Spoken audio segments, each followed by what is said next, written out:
memakan waktu. Pertama-tama yang saya hormati Bapak Kepala Sekolah, yang kedua Bapak Ibu Wakasek Bidang Tertentu Alkohol Tahala, dan ketiga Bapak Ibu Guru Mata. Sebelum saya memulaikan presentasi, sebagai umat beragama kita wajib bersyukur atas berkat dan karunia-Nya sehingga kita dapat berkumpul di ruang ini. Langsung saja Bapak Ibu, di sini kami sebagai peserta PKGPJOK Angkatan 2 Sumatera Utara, di mana nama saya Chandra Ridwan Jebua, guru SMP Negeri 1 Jatinegara. Jadi dalam rangka mengakhiri kegiatan dan tugas PKG, kami menyampaikan beberapa materi yang telah kami pelajari selama 8 minggu lamanya. Jadi akhirnya nanti materi yang kami terima inilah yang kami paparkan sebagian.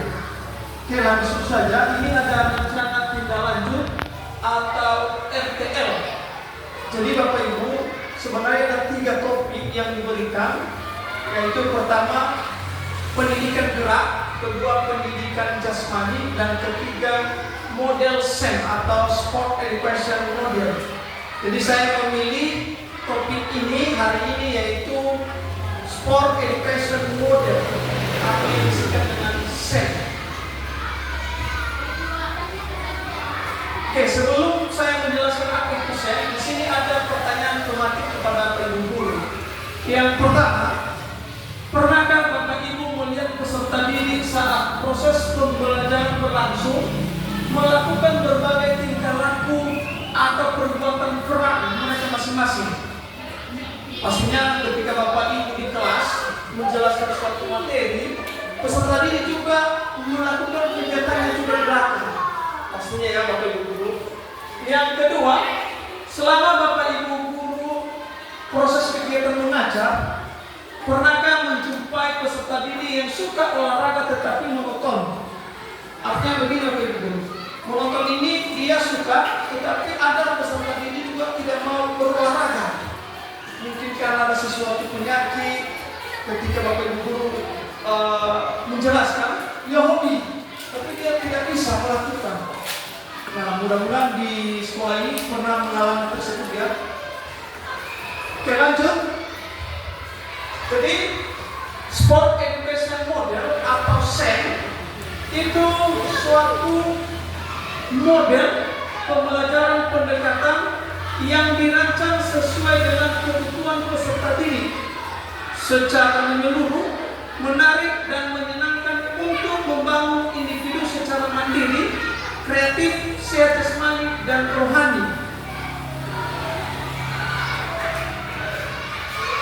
Model SEM ini juga dapat menekankan bahwa sangat penting untuk berbagi peran masing-masing dalam berbagai pertandingan yang diadakan, di mana peserta didik dapat merancang suatu kegiatan olahraga yang dapat melibatkan baik menjadi pelatih, pemain, peserta, wasit untuk dilakukan di sekolah. Tapi ini tidak tertentu dengan guru mapel yang lain, dan jangan nanti Bapak Ibu bilang hanya olahraga, tidak.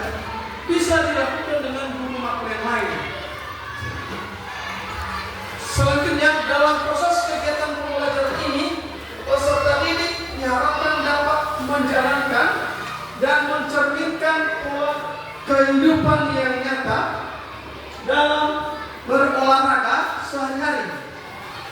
Pada model SEM ini juga peserta didik diharapkan saling berkontribusi, berkolaborasi, bertanggung jawab baik kepada diri sendiri maupun kelompoknya. Oke, jadi Bapak Ibu, pengertian SEM sebenarnya dalam program olahraga itu bagaimana peserta didik itu langsung terlibat. Artinya Bapak Ibu guru di sini hanya sebagai moderator atau fasilitator. Contoh mungkin di sini ada guru olahraga, dia tidak merancang lagi. Jadi siswa disuruh merancang suatu event. Event itu semua siswa yang melibatkan. Jadi guru hanya moderator memfasilitasi apa kegiatan atau apa kebutuhan siswa. Jadi peserta bisa jadi pelatih, bisa jadi manajer, bisa juga jadi wasit, bahkan siswa diajak menjadi pedagang. Atau kalau di kota besar itu siswa bisa jadi tukang parkir. Di sini ada pengelompokan SEM. Jadi dari pengertian SEM tadi, ini ada kelompok 1, kelompok 2, kelompok 3. Anggap ini peserta didik kita di kelas. Mungkin jumlah di SD itu jumlahnya tidak banyak ya, per kelas ya, mungkin 10 sampai 22. Nah, di sini anggap kelompok ini satu kelas. Yang mana kelompok 1 ini diartikan sebagai panitia penyelenggaraan event. Ya, event ini tadi dari pengertian tadi ada sebagai pelatih, ada sebagai juri, ada sebagai wasit, bahkan sebagai tadi juga manajer. Kelompok 2 dan 3 ini sebagai peserta. Jadi kita menghadapi di olahraga itu siswa itu bukan hanya sekedar bergerak, artinya dia hanya berolahraga, tidak. Jadi diharapkan juga siswa itu memahami apa yang dilakukannya. Lanjut, latar belakang. Jadi latar belakang di sini Bapak Ibu, pertama pemikiran Ki Hajar Dewantara, di mana pendidikan pada umumnya merupakan suatu upaya untuk memanusiakan manusia, dalam hal ini mengubah dan memajukan perkembangan budi pekerti, pikiran, jasmani, dan rohaninya, baik secara fisik, mental, dan sosial. Jadi di sini Bapak Ibu, pemikiran Ki Hajar Dewantara mengubah mindset olahraga, paradigma. Jadi di materi kami kemarin yang 8 minggu, di situ ada materi itu mengubah paradigma olahraga. Yang artinya Bapak Ibu, selama ini guru olahraga diakui di sekolah itu ketika berprestasi. Artinya ketika ada kegiatan PBSN, barulah di situ dia buat guru kejokan. Tapi ketika tidak, dia diakui. Berarti kompetensi guru itu tidak. Jadi paradigma olahraga berubah sekarang. Kenapa? Zaman mau ini peserta didik atau manusia jarang lagi bergerak. Jadi perkembangan teknologi, manusia sekarang tidak melakukan gerak aktivitas fisik. Sehingga kalau dia membeli sesuatu cukup pesan dari Gojek atau ojol. Jadi paradigma mengubah untuk memanusiakan manusia, baik fisiknya, itu olahraga maju di sekolah, memberikan supaya siswa itu bergerak setiap hari. Mungkin di wilayah kita siswa itu sekedar jalan kaki, itu sudah salah satu juga dalam bentuk fisik. Tapi di perkotaan peserta itu malas bergerak karena kenapa sudah ada aplikasi mau pesan sesuatu dari gadget. Jadi sekarang paradigma diubah dalam olahraga, kalau bisa siswa itu bergerak setiap harinya sampai hayatnya. Kedua, Undang-Undang Nomor 36 Tahun 2009, di mana tentang kesehatan juga suatu keadaan sehat baik secara fisik, mental, spiritual maupun sosial untuk keberlangsungan hidup secara produktif tanpa menimbulkan kelelahan berlebihan dan masih memiliki cadangan untuk melakukan aktivitas berikutnya. Jadi Bapak Ibu, ini sudah diteliti bahwa di Undang-Undang 36 tahun 2009, di mana peserta didik sekarang ini banyak yang mengalami penyakit. Mungkin akhir-akhir kemarin kita mendengar ada peserta didik minum minuman yang tidak sehat. Jadi selain minuman itu mereka juga malas melakukan aktivitas. Ya, jadi di sini mengubah hal itu Bapak Ibu. Siswa itu diajar melakukan aktivitas, bukan aktivitas berat. Cukup dia berlari, berjalan. Jadi ini setiap hari. tetapi masih memiliki cadangan energinya lagi untuk melakukan aktivitas yang berikutnya. Ketiga, minat peserta didik yang tinggi dan dalam berolahraga. Jadi mungkin Bapak Ibu di sini ada guru olahraga atau guru kelas. Ketika ada mapel kejuaraan, siswa itu senang. Senang kenapa? Mereka itu lebih bahagia di luar, mengekspresikan kegiatan mereka sendiri, perilaku mereka sendiri di luar lapangan. Jadi ketika di luar itu mereka berminat. Walaupun nanti di sekolah itu nanti kita bahas ada aset, mungkin nanti sedikit peralatannya. Tetapi di sekolah setidaknya siswa itu harus mempunyai minat melakukan aktivitas berolahraga. Yang kedua, di sini ada tujuan program. Jadi Bapak Ibu, ini ada tujuan program PKK. Yang pertama merupakan suatu cara untuk membangun minat kepemimpinan peserta didik yang didasari dari tingginya keinginan murid yang didukung dengan adanya aset fisik dan manusia. Jadi Bapak Ibu, ketika siswa itu berkeinginan, ingin tahu bagaimana sih olahraga ini, apa sih olahraga ini, atau apa sih kegiatan di luar yang dilakukan Bapak Ibu guru. Jadi minatnya ini kita bukan kita mengajar mereka itu yang memahami skill mereka, tapi bagaimana siswa itu mau ingin tahu dari kegiatan itu bagaimana prosesnya. Jadi mungkin Bapak Ibu guru selama ini kan hanya mengasih bola, jadi siswa itu Pak tenaganya gimana? Jadi minat itu yang membuat motivasi mereka tinggi, ingin tahu mereka dalam jenis olahraga. Kedua, mendukung perkembangan dan pertumbuhan peserta didik secara fisik, jiwa dan sosial. Jadi Bapak Ibu, jangan nanti ada kesalahan siswa peserta didik kita salah menendang bola, lalu kita marahin, kita boleh. Biarkan mereka melakukan ekspresi mereka di luar. Bagaimana mereka melakukan, biarkan saja Bapak Ibu. Kita hanya melihat nanti di akhir pembelajaran kita merefleksikan. Dan kita tidak boleh menyalahkan. Karena kenapa? Secara fisik dan mental peserta didik apalagi SD itu cepat terangsang dan mereka nanti cepat malas. Malas melakukan aktivitas berikutnya. Ketiga, menjadikan seluruh peserta didik aktif dalam kegiatan proses pembelajaran. Jadi Bapak Ibu, mungkin selain dari mata kejuruan kita juga mendapatkan lain, bagaimana supaya kelas itu peserta didik itu berperan menyampaikan pendapat mereka, apa yang ada dalam pikiran mereka atau apa yang mereka dapat di luar dari luar sekolah untuk disampaikan di sekolah kepada teman-teman mereka. Itu juga harus kita kembangkan. Keempat, meningkatkan pengetahuan dalam berolahraga. Jadi Bapak Ibu, kalau ada siswa menanyakan, Pak, materi minggu depan itu apakah ada praktis?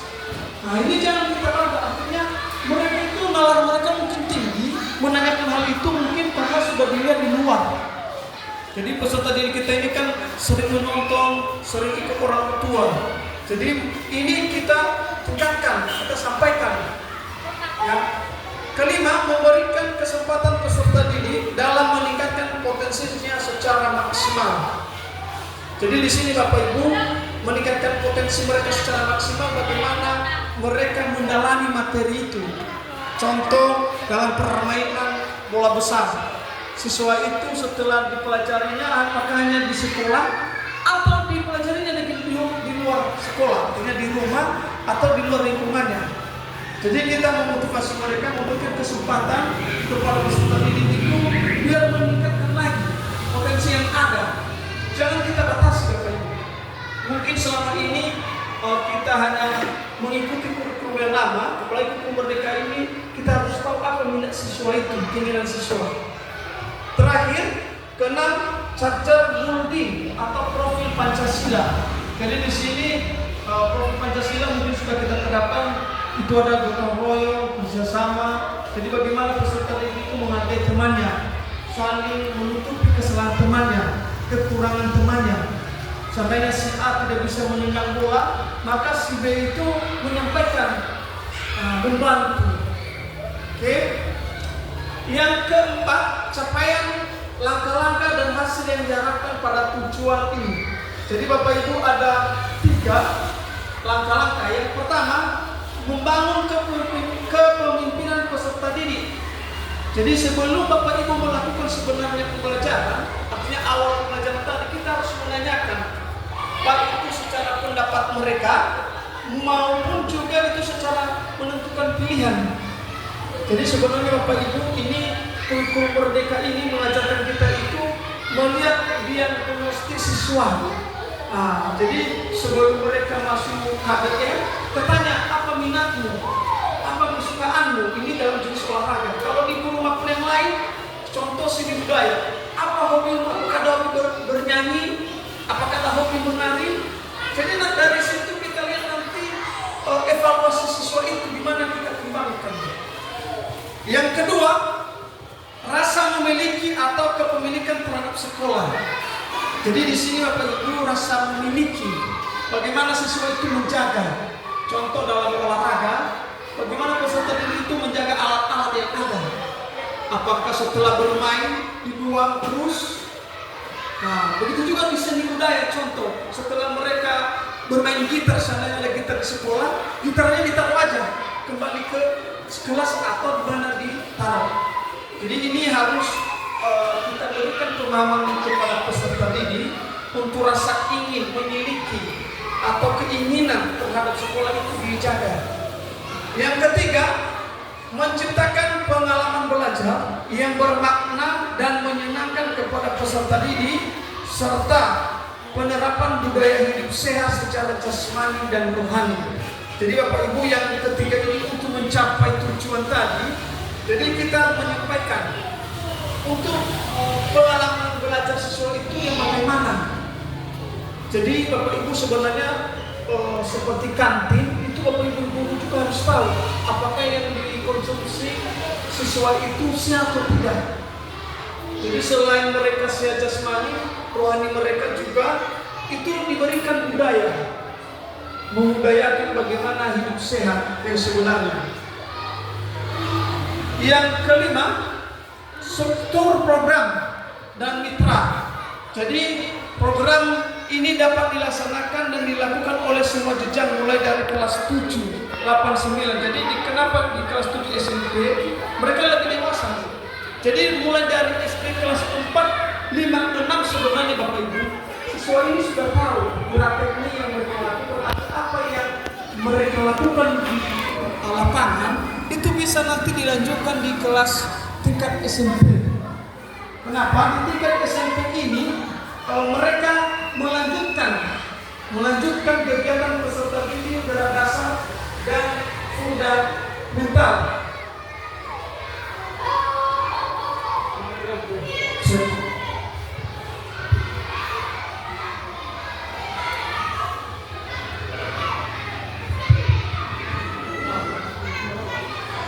Jadi di sini dilanjutkan lagi dengan dasar secara fundamental. Dalam hal ini kegiatan peserta didik dilibatkan mengkondisikan fasilitas yang ada. Jadi peserta didik ini melihat apakah ada fasilitas yang ada di setiap sekolah. Jadi contoh ada bola kaki atau sepak bola atau volley. Jadi kita hanya meningkatkan fundamental mereka. Dan ini struktur program mitra ini bisa dilakukan 4 kali sehari. Artinya dalam 1 minggu itu bisa kita lakukan olahraga kepada siswa itu 4 kali pembinaannya atau diminatinya. Itu maksudnya. Selanjutnya Bapak Ibu, kapasitas yang dimiliki. Jadi kapasitas ini apa yang ada di sekolah? Ada 6. Pertama, model manusia. Jadi model manusia ini di sini ada kepala sekolah, guru PJK, guru kelas, guru makro, siswa, orang tua murid dan komite. Itu aset manusia. Yang kedua, aset fisik. Artinya aset fisik ini itu apa yang ada di sekolah. Contoh di sekolah ini saya lihat ada lapangan sekolah, ada speaker, dan ada kalau ada aset visi ini menyangkut apa yang dimiliki oleh peserta didik atau guru di sekolah tersebut. Ketiga, modal sosial. Jadi modal sosial ini Bapak Ibu guru berkoordinasi dengan kepala sekolah. Jadi setiap guru atau setiap peserta didik orang tua selalu berkoordinasi dengan kepala sekolah. Yang keempat, model lingkungan. Jadi saya lihat untuk lingkungan di SP 56 ini udaranya sejuk, pertolongan juga ada penghijauan. Jadi bisa peserta didik itu nyaman belajarnya, baik maupun yang lain maupun PJOK. Terakhir yaitu modal finansial. Artinya Bapak Ibu, modal finansial ini semua kegiatan yang dilakukan di sekolah pastinya didanai dari dana BOS. Nah, itu modal finansial. Contoh ekstrakurikuler mungkin ada dana BOS. Yang jadi itu dari kapasitas yang dimiliki oleh sekolah ataupun sumbangan orang tua seandainya ada. Ya. Keenam, rencana evaluasi. Jadi Bapak Ibu, setelah kita melakukan nanti program yang kita lakukan ini, nanti ada rencana evaluasi. Rencana evaluasi secara menyeluruh ini akan dilakukan di akhir semester. Mungkin Bapak Ibu sudah pernah melakukannya sebelumnya. Ketika akhir semester ada yang namanya event atau ekstrakurikuler. Jadi ketika siswa mempelajari materi PJOK tadi selama dia duduk di bangku selama 6 bulan di ekstrakurikuler, yang mana untuk melihat apakah ada perbaikan, apakah ada peningkatan, atau apa ada yang perlu dikurangi. Jadi sama seperti kita mengajar Bapak Ibu, setelah kita mengajar kita merefleksikan diri. Nah, merefleksi apa kekurangan hari ini, apa kendala. Jadi sama dengan yang juga rencana evaluasi. Ketujuh, tantangan. Jadi Bapak Ibu ada di sini 3 tantangan yang dihadapi, yaitu pertama cuaca. Pastinya tantangan paling utama itu cuaca, iklim, mungkin hujan. Tidak mungkin nanti kegiatan olahraga dilakukan di luar, peserta didik itu di luar sana itu kehujanan. Itu juga salah satu tantangan dalam program ini. Kedua, kegiatan yang bentrok atau jadwal yang bentrok. Mungkin ketika kesibukan Bapak Ibu guru ada di luar dari jam pembelajaran, itu salah satu juga tantangan dalam kegiatan ini. Contoh guru olahraga, tiba-tiba ada rapat yang tidak bisa dikendali, tidak bisa dihindari. Jadi ini tantangan yang dihadapi dalam program ini. Ketiga, alat yang rusak. Jadi Bapak Ibu ketika nanti akhir semester, rupanya kegiatan yang kita sudah rancang ternyata alat-alat tidak ada. Jadi contoh bola pecah, ketika bermain bola pecah ini salah satu tantangan yang dihadapi di saat program ini akan dilaksanakan. Jadi ada 3, cuaca, jadwal yang bentrok, dan alat yang rusak. Terakhir, refleksi. Refleksi ini Bapak Ibu, seluruh peserta dapat membersihkan. Jadi ketika sudah event selesai, ini siswa diajak untuk membersihkan baik itu lapangan, baik itu peralatan. Jadi seperti saat ini kita merayakan 17, itu peserta event atau turnamen, pesertanya tidak membersihkan. Kenapa? Itu dianggap nanti sudah ada tim kebersihan. Tapi di sini Bapak Ibu, di sekolah kita mengajak siswa itu merefleksikan apa kegiatan yang mereka lakukan.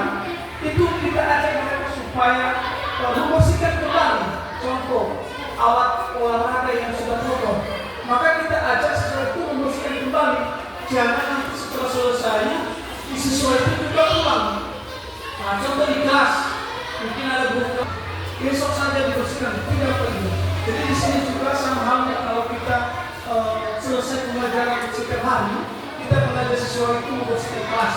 Begitu juga di sini di olahraga, ketika siswa selesai berolahraga, refleksinya kita mengajar mereka itu membersihkan alat olahraga atau mengembalikan peralatan yang telah diambil. Baik Bapak Ibu, itu saja materi kami. Jadi di sini Bapak Ibu kami percaya bahwa tujuan dari Sport Education Model atau SEM ini sudah Bapak Ibu terapkan. Sebelumnya mungkin ada P5, di mana P5 itu kan kalau kita mengajar siswa itu merancang suatu program, mereka merancang, mereka melakukan, lalu mereka juga menjualnya. Jadi sama dengan SEM ini sebenarnya ini. Mungkin Bapak Ibu sudah melakukan P5, entah produk apa, program apa. Jadi guru itu hanya sebagai fasilitator, bukan lagi sebagai pemateri. Jadi kita letakkan siswa itu mencari kegiatan mereka, pembelajaran mereka, untuk mereka sampaikan kepada kita. Jadi Bapak Ibu, harapan ini, SEM ini bisa dilakukan dan bukan hanya guru PJOK, guru kelas juga bisa, guru matematika bisa. Contoh seperti guru matematika, seandainya setelah ada barang atau kubus yang diambil, siswa juga bisa membereskan kita.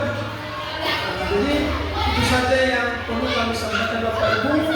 Kalau ada tanggapan atau tambahan dari materi kami ini, saran, kritik, masukan, kami persilakan nanti kepada Bapak Ibu untuk menyampaikannya di dalam membenahi akhir tugas kami dalam PKG PJOK Sumatera Utara Angkatan 2. Demikian, dan kami kembalikan kepada Ibu Herma. Terima kasih.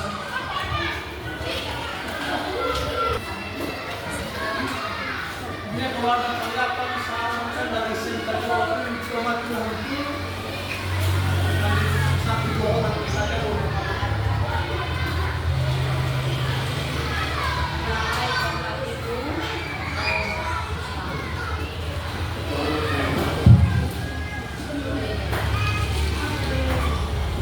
Baik Bapak Ibu, tadi sudah kita dengarkan materi yang telah disampaikan oleh Bapak Jiwa di depan ini, dan sedikit menambah wawasan kita sebagai peserta hari ini. Dan sekarang kita masuk pada sesi kalau ada tanggapan, pertanyaan, saran dari Bapak Ibu, dipersilakan. Kami persilakan Bapak Lase. Ya, terima kasih waktu dan kesempatan. Kami sebagai peserta pada saat ini kami respon, bukan dalam arti mempertanyakan, tapi kami berterima kasih kepada Pak Chandra Jiwa yang sudah menyampaikan materi pada hari ini tentang bagaimana pengelompokan SEM, ya, di mana materi-materi yang disampaikan sangat bermanfaat bagi kita semua peserta dalam hal mata pelajaran olahraga. Ada beberapa materi dari masuk dalam aset-aset yang di sekolah, ya, di mana di sekolah ada banyak aset yang sebenarnya perlu dikembangkan, ya, termasuk SDM manusianya, termasuk juga aset lapangannya, ya, yang mendukung kegiatan olahraga. Dan kami sangat berterima kasih kepada Pak Chandra yang sudah menyampaikan materi ini dan sangat bermanfaat bagi kami. Semoga kami nanti di sekolah ini SD 0756 TPLC bisa mencoba memetakan nanti aset-aset yang ada di sekolah, dan terlebih dalam hal belajar olahraga di mana anak-anak diajak selalu bergerak, ya, supaya tetap sehat, ya, sehat. Jadi itu saja tanggapan dari kami. Terima kasih Pak Jiwa sudah berkenan menyampaikan informasi ini, mensosialisasikan kepada kami kegiatan, apalagi kegiatan Pak Ridwan dalam kegiatan angkatan 2 khusus program guru PJOK, ya. Terima kasih.